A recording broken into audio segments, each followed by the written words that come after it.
Welcome back to our final hour of the 10th week of our lecture on Christianity and culture. Like we are talking about the human in culture. Remember, our subject is Christianity in culture, and we have talked about other parts of Christianity as God being in charge of the culture. And now we're dealing with human in culture, and our focus was to find the relevance of what human beings are connected to the culture. And so far so good. We talk about number one, which was the cultural concept as a model, and the number two, which we are dealing with and almost finishing, is the cultural validity. Okay, we're talking about the second point of our discussion, which is cultural validity. How valuable is your culture, and how important are your culture? And in the last part of our discussion, I want to read final part of where our author is giving us in our lecture.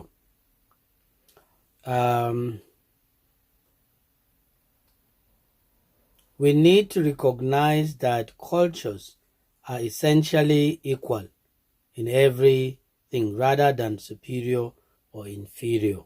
Okay? And also, he says, with respect to at least three things. Why is he giving this? One, the adequacy for those immersed in them.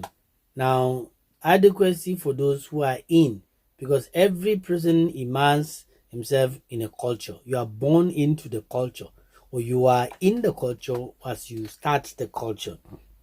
So we must, as whatever he says, as Christian, or for this reason, because the Christians knows that God is continually at work in our every culture at all time, in according to Acts chapter 14 verse 7. If you permit me, I want to read it, but it's okay. Well, let's try to understand it, that it behooves us to accept a good bit of the doctrine of cultural validity. Number two, it says the pervasiveness of the expressions of human sinfulness manifested in and through them also makes the importance of one's culture relevant. And the third point that he's trying to give us is their potential usefulness as vehicles of God's interactions within humanity. In fact, the Christian goes beyond, and atheists at least, in recognition that cultures are not only relative to each other but also relative to the supercultural. In this case, this is the end of our second point that we have seen. We need to respect each other culture. Let's go to the next point, the third point, which is in our PPT. The worldview. Now, when you talk about the 3 points of humanity in culture, and then we talk about the validity, we talk about we talk about concept. The first one we dealt was the concept, and the second one the validity of the culture, and this third one which we're about to deal with is all about what? Worldview. Now, the worldview we're talking about, it has to do with what? Every person concept. Okay? Every person concept. It is technically incorrect to personalize culture in this way. It is not culture that does such and such a thing. It is the people who operate culture who do whatever is done. For brevity, however, and because it is traditional, we engage in a convenient fictions and speaks of cultures as if they did things on their own. The worldview of its worldview, if any given culture, presumably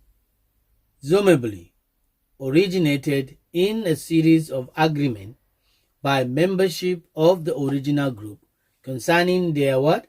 Perceptions of reality and how they should regard and react towards that reality.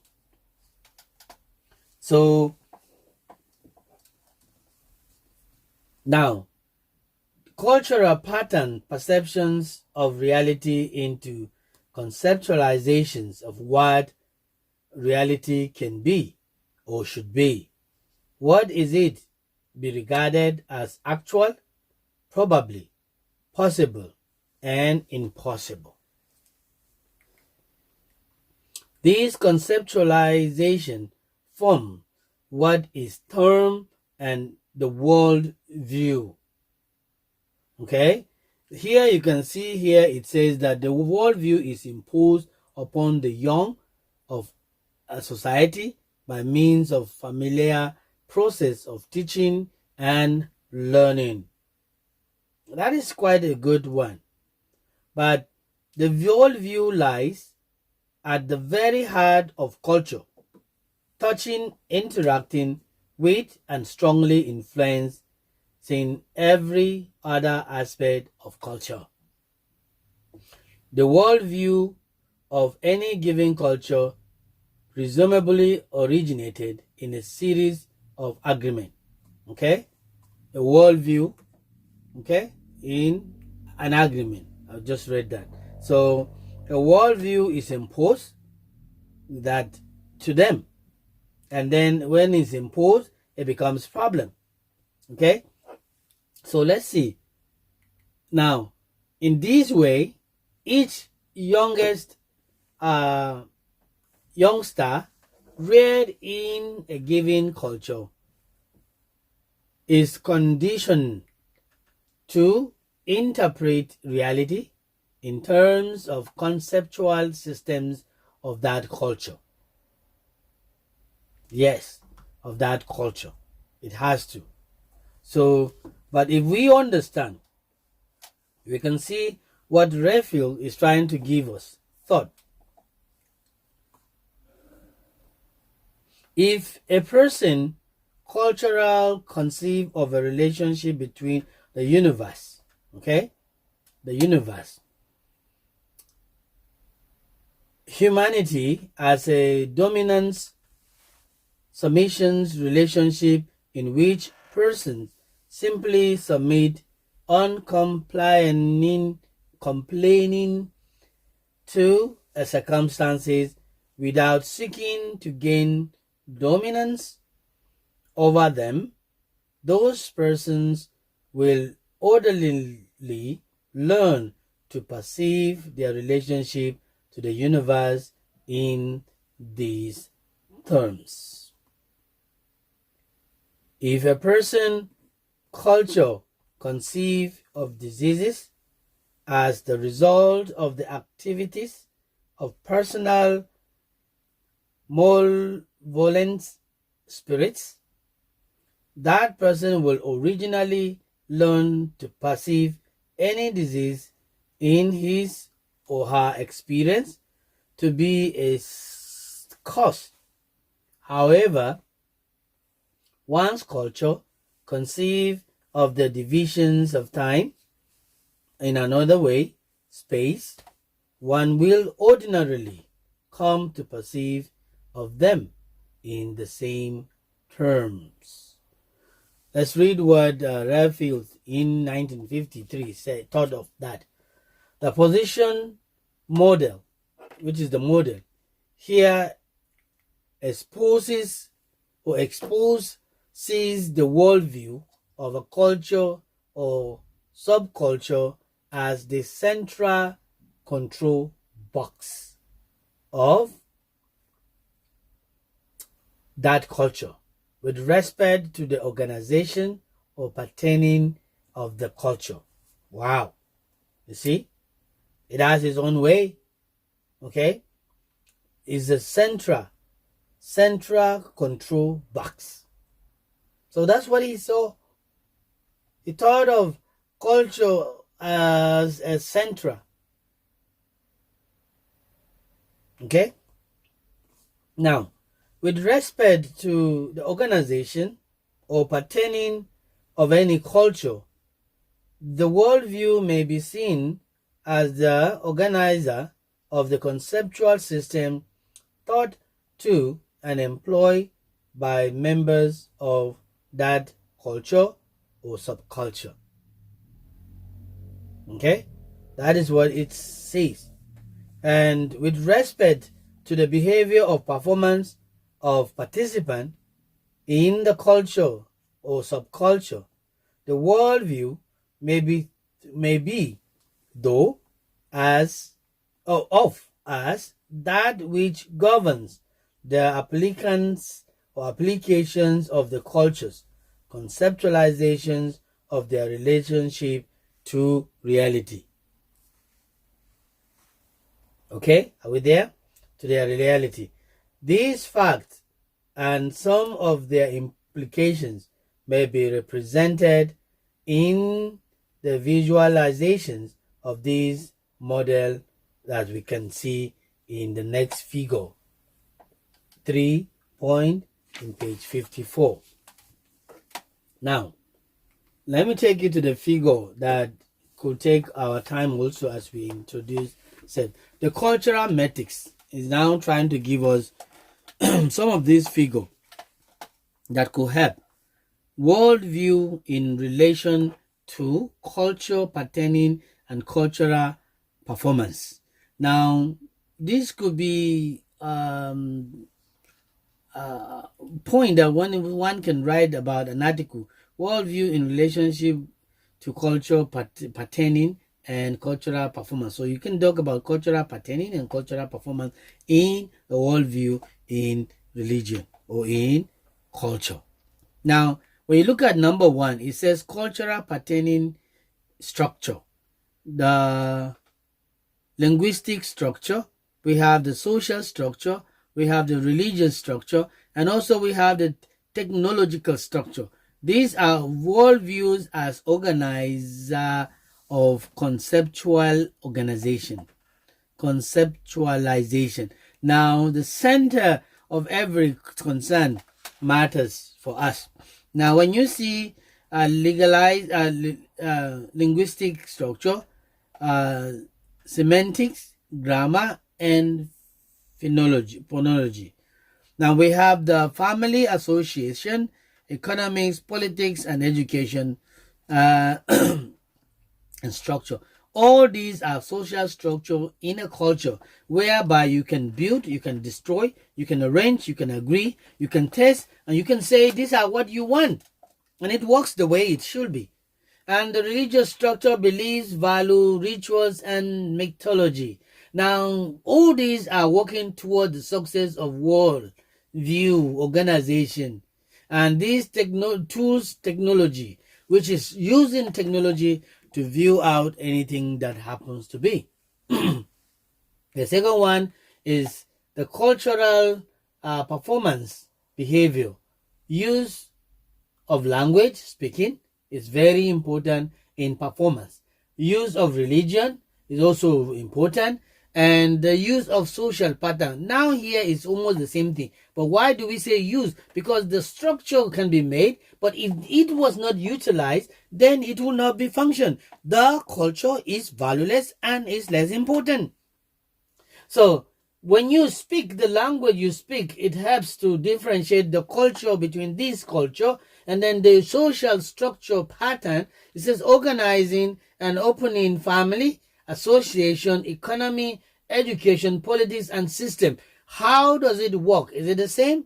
No. The system of government between Nigeria and Korea are not the same.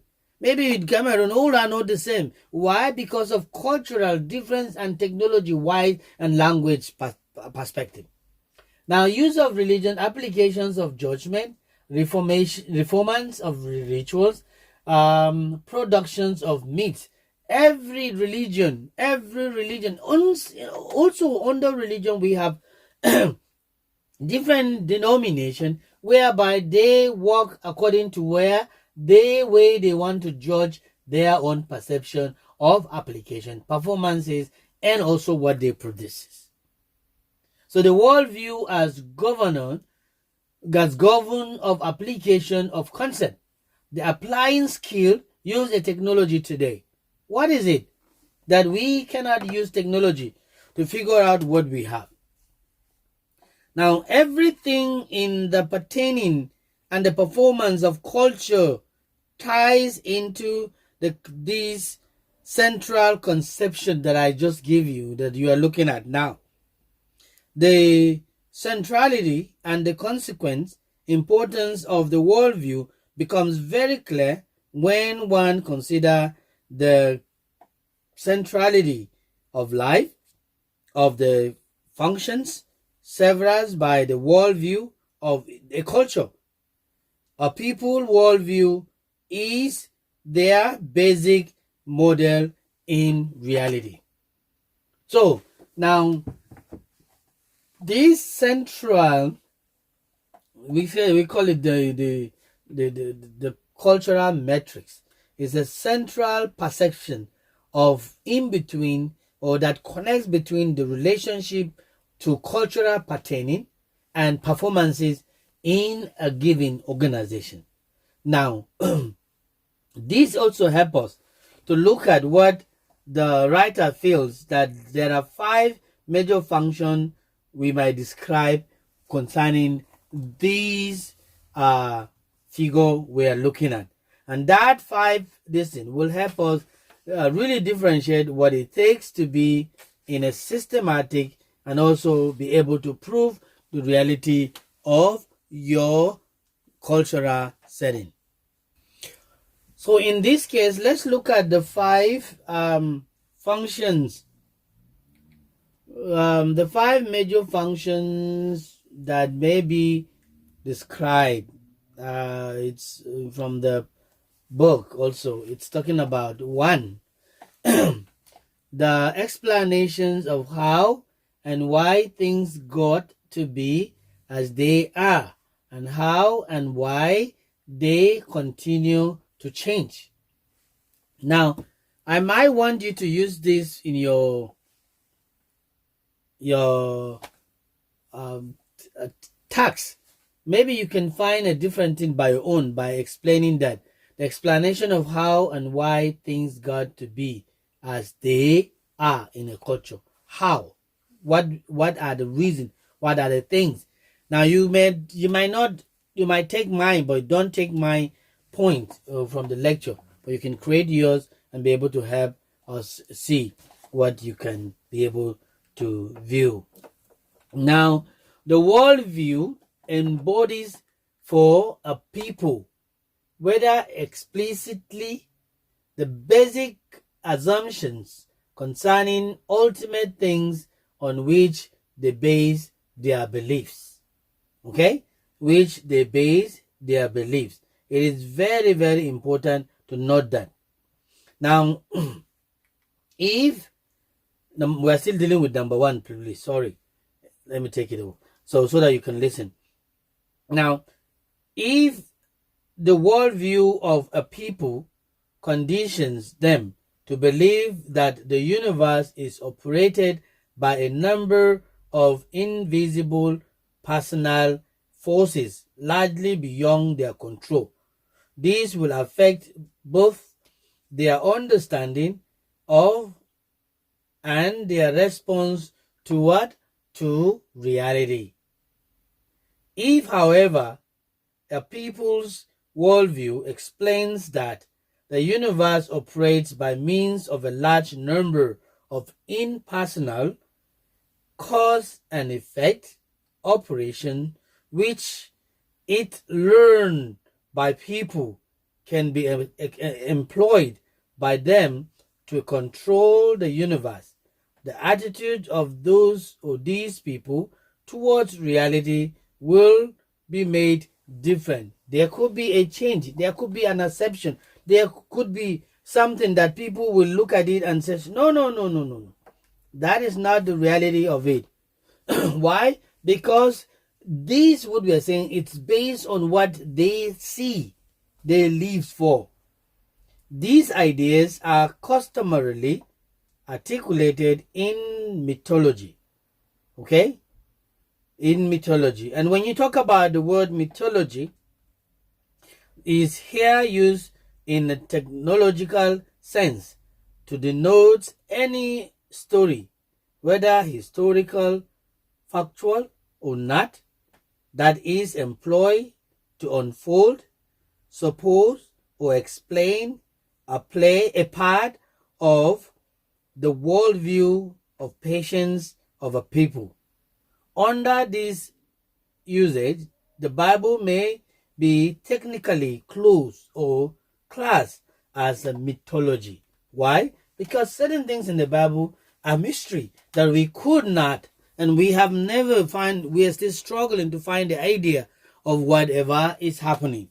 And then, if we don't find the idea, evangelical Christians contain, however, that the Bible is historically factual, whether or not the term myth is applied to do it.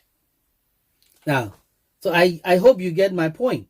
And I hope that we will be able to understand the issue. The portion of the worldview and the mythology of which peoples are conscious, and thus often more easily observable in the various subculture within the Western Age.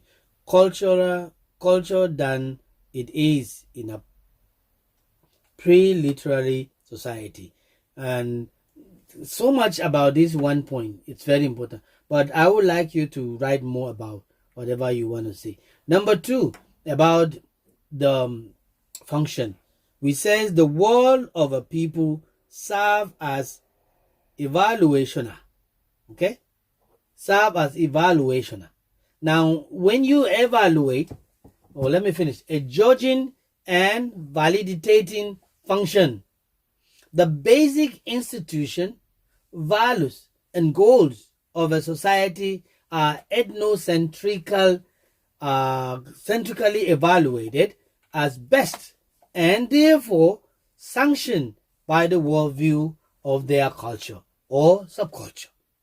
So many ideas could be said about that, and so many ideas could also work us together to be able to connect the number 1 and number 2.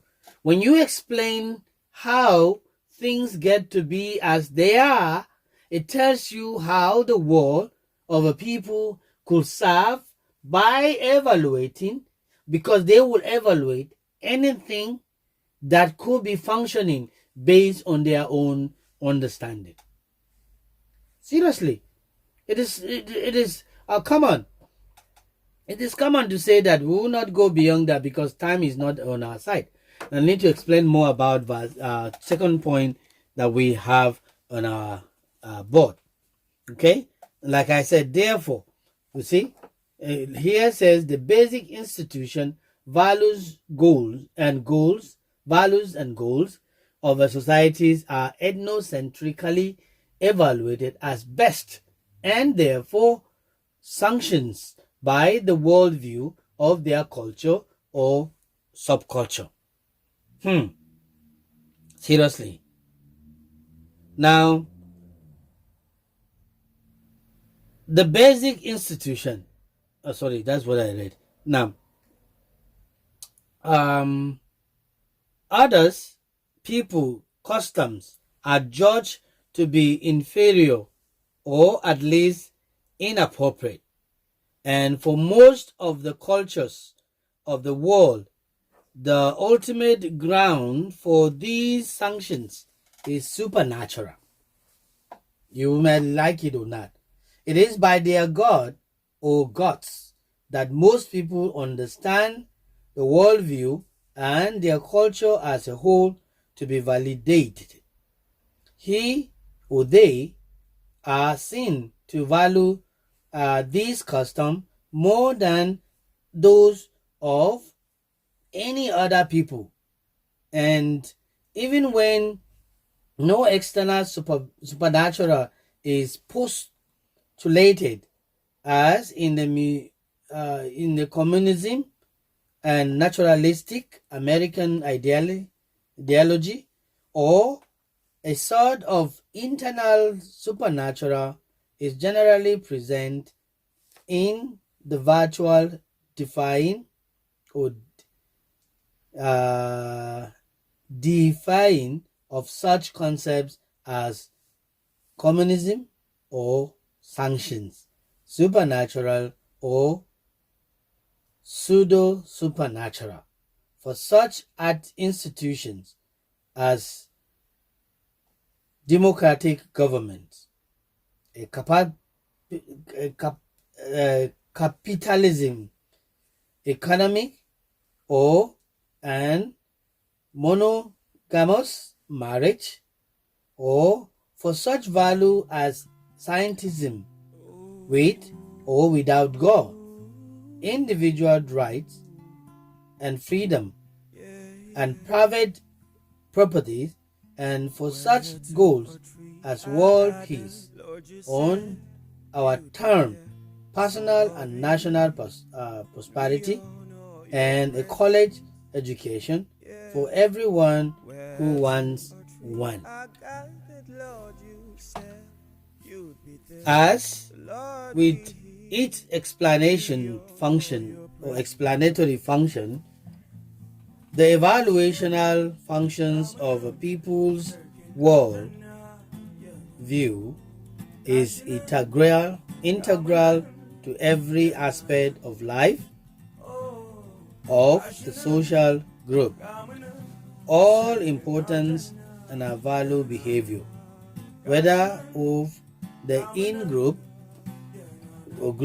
or of the others, whether classified as economic, political, scientific, social, educational, or whatever. It judged in terms of culture, worldview, assumptions, beliefs, value, meaning, and sanctions. So, are you satisfied with point 1 and 2 which we have studied? I'm sure you are. And I am really glad that you can pay attention and you listen. And I will continue from point 3, 4, 5 concerning these function next week. So I really want to encourage you to pay attention as we continue from there next week. Thank you for being part of us in this lecture today. My name still is Dr. Zaki Amos, and I wish to see you again and more of you. Please check my YouTube. You will see different messages that I sent about preaching and also teaching, and I would like to start sending some words of encouragement that I give generally with my youth always. God bless you as we see again next week. Have a wonderful week and stay safe from Corona.